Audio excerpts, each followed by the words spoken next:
did actually mention in introducing Tom Hickey this morning that we'd made significant progress with People Australia, and also you might remember that Simon Porter showed a slide with a number of orangey coloured rectangles on it, which are the various modules of People Australia service. I shouldn't call it that because it's going to be integrated into a bigger service. But anyway, most of those have in fact been developed. We've got a schema. We have a database we've already populated from the authority file.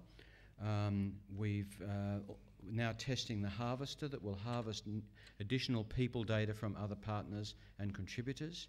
We've got memoranda of understanding with some of those partners and working on others.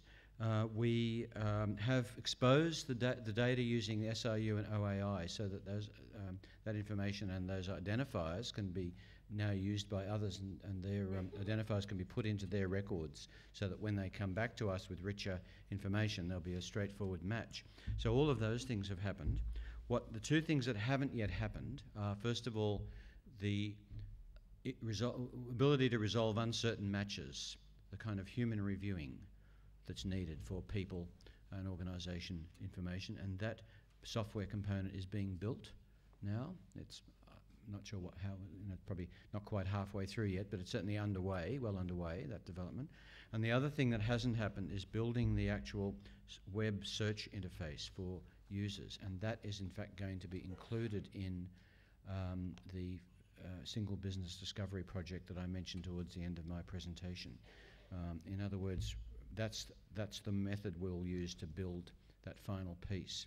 So People Australia still is there as an initiative, as a program of work. We won't have a service branded as People Australia. It'll be part of a larger brand in which we're going to bring together newspapers, pictures, people information, data that's currently in the Libraries Australia free service, and so on. Pandora, newspapers, all in one integrated place. Other questions? Yes, Craig.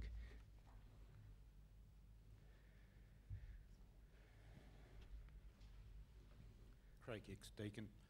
Just on OCLC, you've already mentioned that your SRU update you'll be using for data syncing long term, and you've mentioned that you've done a catch-up load just recently. What's the situation at the moment with respect to data syncing?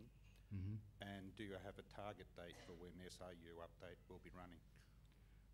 I'm going to have first go at this, and then Rob will clean up any mistakes I make. But I think we loaded the data to WorldCat. It was we gave them data, crumbs, late 2007, and they loaded it by about April or March of April of this year. So there's a gap. We have agreed to do a gap load. We have in fact extracted all of the data for the gap load, and it's been sent to OCLC for loading. Don't think we know exactly when it's going to be loaded.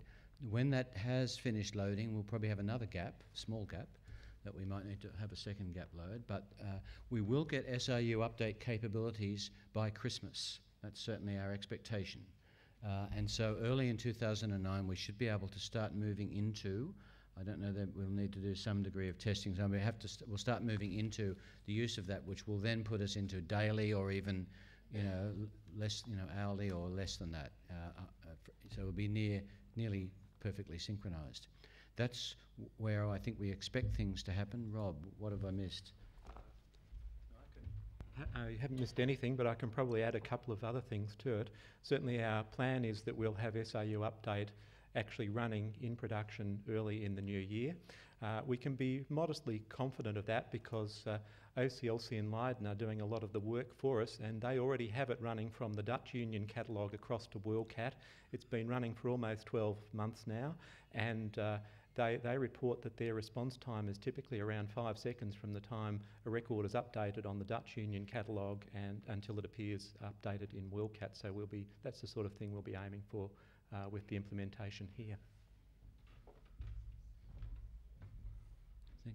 Now, do we have some more questions?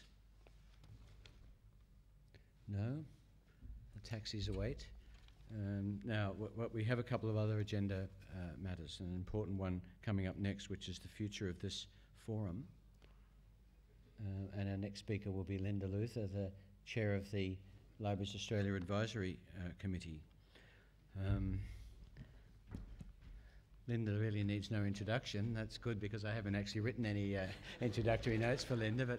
But Linda's, in fact, I think you might have chaired the advisory committees for ABN, and I'm not sure about Connecticut, but you know, I think you said to me yesterday you've done this 3 times, Linda.